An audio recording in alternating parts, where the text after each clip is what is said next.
우리는 가족이라는 이름으로 서로를 믿으며 살아갑니다. 특히 부모와 자식의 관계는 세상에서 가장 특별하다고들 하죠. 하지만 그 관계 속에서도 어느 날 문득 자식이 나를 무시한다고 느낄 때가 있습니다. 그 무게는 말로 표현할 수 없을 만큼 고통스럽습니다. 한 어머니의 이야기를 들려드리고 싶습니다. 남편과의 이혼 후 아들과 둘이서 힘든 시간을 함께 버텨온 그녀.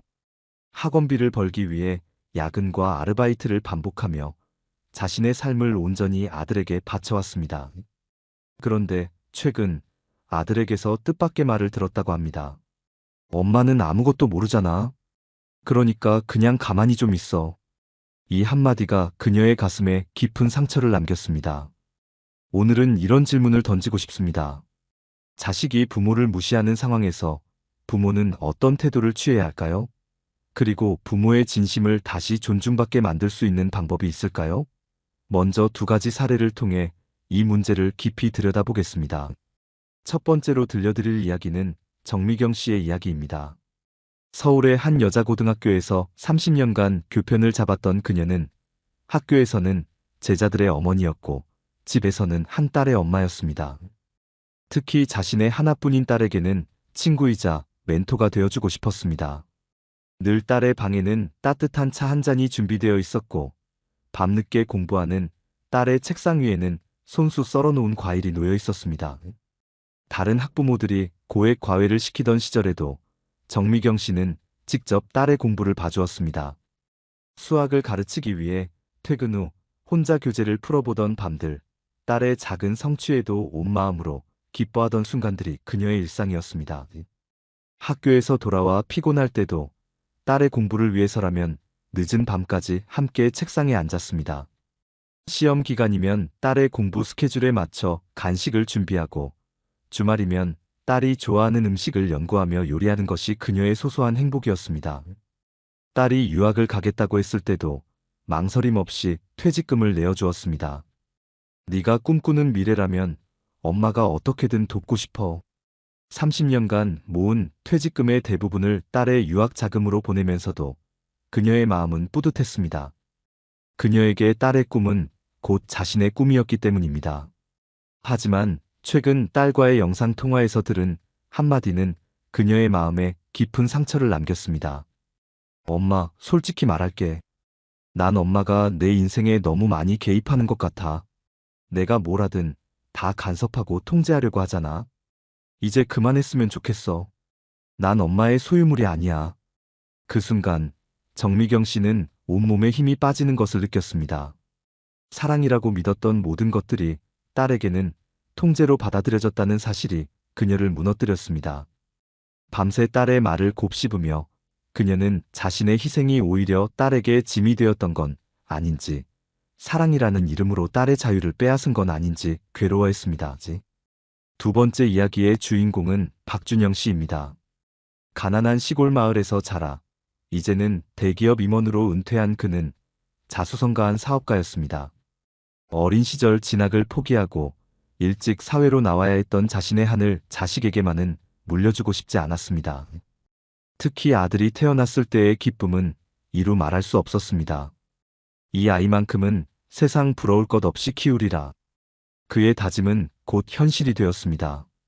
최고의 교육, 최고의 환경을 제공하기 위해 밤낮 없이 일했고 그 결과 아들은 미국 명문 경영대학원에 진학할 수 있었습니다. 주말도 없이 일하면서도 그의 마음은 늘 아들 곁에 있었습니다. 출장길에 들른 공항에서도 아들을 위한 선물을 잊지 않았고 바쁜 일정 속에서도 아들의 학교 행사만큼은 꼭 참석했습니다. 그에게 성공이란 곧 아들에게 더 나은 미래를 물려주는 것과 동의어였습니다. 아빠가 이루지 못한 꿈을 네가 이뤄줄 거라 믿는다. 박준영 씨의 이 말에 아들은 처음으로 날카로운 반응을 보였습니다. 아빠, 제발 그만해요. 솔직히 아빠의 성공 신화는 이제 구시대의 이야기라고요. 아빠는 평생 돈만 벌었지만 난 달라요. 난 의미 있는 일을 하고 싶어요.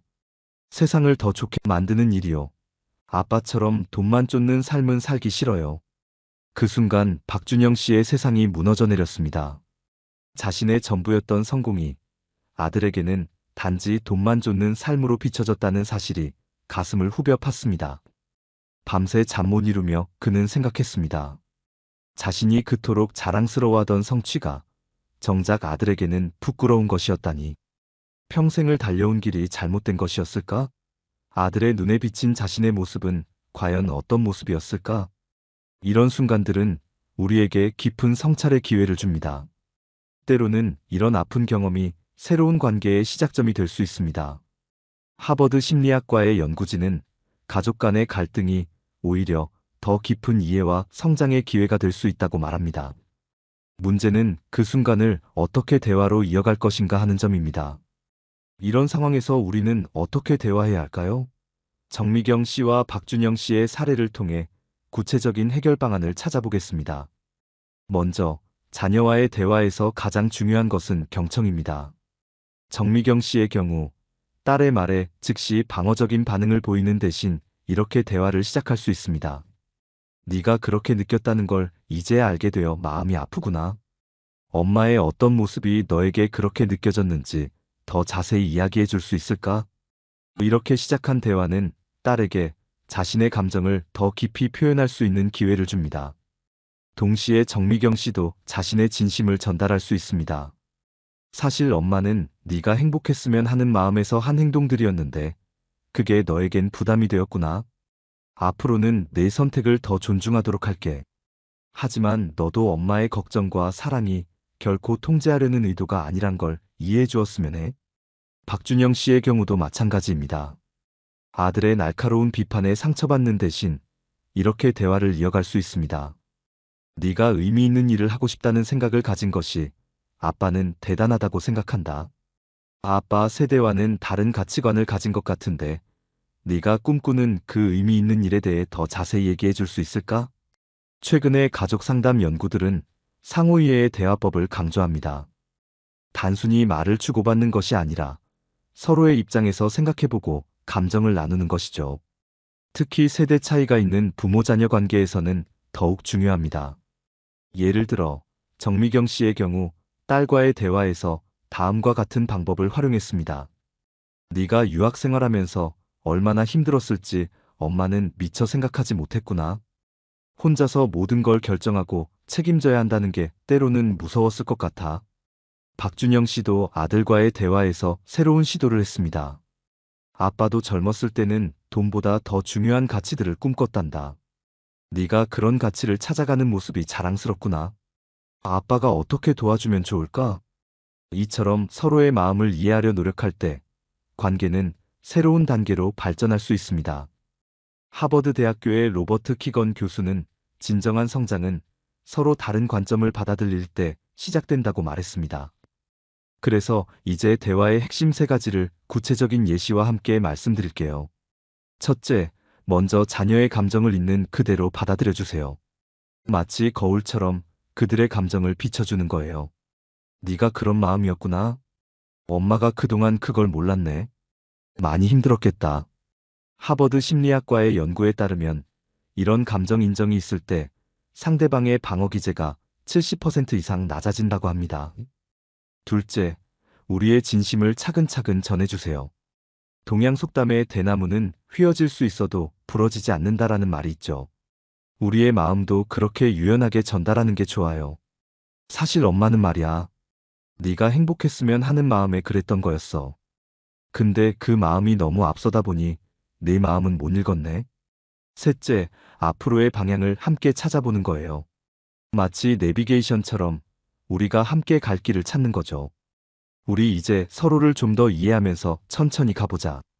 여기에 하나 더 추가하고 싶은 게 있어요. 바로 침묵의 힘입니다. 인도의 성자 마하트마 간디는 진정한 대화는 침묵에서 시작된다고 했어요. 때로는 아무 말도 하지 않고 그저 들어주는 것이 최고의 대화가 될 수 있습니다. 특히 중요한 것은 대화의 타이밍입니다. 감정이 격해졌을 때는 잠시 대화를 미루고 서로가 차분해졌을 때 이야기를 나누는 것이 좋습니다.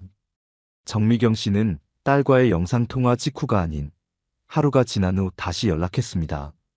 어제 우리 대화에 대해 엄마가 많이 생각해봤어. 네 마음을 더 알고 싶어서 그러는데 시간 될 때 이야기 나눌 수 있을까? 이렇게 시작된 대화에서 딸은 처음으로 자신의 속마음을 털어놓았습니다. 유학 생활의 어려움, 자신의 결정에 대한 불안감, 그리고 그 속에서 느끼는 엄마에 대한 미안함까지. 정미경 씨는 처음으로 딸의 진짜 이야기를 들을 수 있었습니다. 박준영 씨 역시 아들과의 대화에서 새로운 방향을 찾았습니다. 그는 아들에게 자신의 어린 시절 이야기를 들려주었습니다. 가난했지만 행복했던 순간들, 돈이 전부라고 생각했던 자신의 편견을 인정하며 아들의 새로운 가치관을 이해하려 노력했습니다. 아빠는 너의 그 생각이 멋지다고 생각한다. 네가 꿈꾸는 세상을 위해 아빠가 어떤 도움을 줄 수 있을까? 이처럼 진정한 대화는 서로의 다름을 인정하는 것에서 시작됩니다. 자녀를 이해하려 노력하는 만큼 부모의 마음도 전달될 수 있습니다. 중요한 것은 이 과정이 하룻밤에 이루어지지 않는다는 점을 이해하는 것입니다. 꾸준한 대화와 서로에 대한 존중이 쌓일 때 우리는 새로운 관계의 지평을 열 수 있습니다. 이런 대화의 과정에서 가장 중요한 것은 기다림입니다. 미국의 가족 상담 전문가 버지니아 사티어는 변화는 시간이 필요하다고 했습니다. 당장의 변화를 기대하기보다는 작은 변화들이 쌓여 큰 변화가 될 때까지 기다려주는 것이 중요합니다. 정미경 씨의 딸은 6개월이 지난 후 이런 말을 했다고 합니다. 엄마, 그동안 내 얘기를 더 들으려고 노력해줘서 고마워. 사실 나도 엄마의 사랑을 몰랐던 건 아니야. 내 방식대로 해보고 싶었나 봐. 박준영 씨의 아들 역시 시간이 지나면서 아버지를 새롭게 이해하게 되었습니다. 아빠가 평생 우리 가족을 위해 희생하신 거. 이제야 조금 알 것 같아요. 제가 꿈꾸는 일을 응원해 주셔서 감사해요. 이처럼 서로를 이해하려는 노력은 결코 헛되지 않습니다. 시간이 걸리더라도 진심 어린 대화는 반드시 상대방의 마음에 닿게 됩니다. 우리 모두는 완벽하지 않기에 서로에게 상처를 주기도 합니다. 하지만 그 상처를 통해 우리는 더 깊이 성장합니다. 부모와 자녀 사이의 갈등은 어쩌면 서로를 더 깊이 이해하기 위한 성장통일지도 모릅니다. 진심 어린 대화와 서로에 대한 이해를 통해 우리는 더 단단하고 아름다운 관계를 만들어갈 수 있습니다. 오늘도 많은 가정에서 이런 치유의 대화가 시작되기를 희망합니다. 마지막까지 시청해주셔서 감사합니다.